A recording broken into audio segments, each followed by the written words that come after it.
Morning from Jules Poetry Playhouse.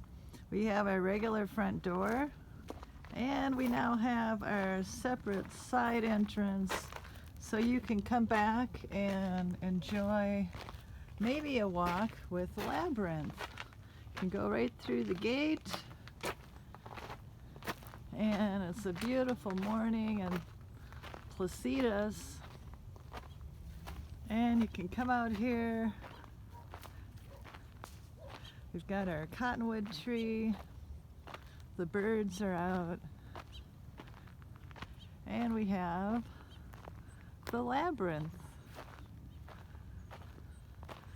We are open by appointment. We will occasionally be opening the studios so you can take your own walk back here. And we've got a nice little bench. And we invite you to start your own walk with the Playhouse. Have a great day.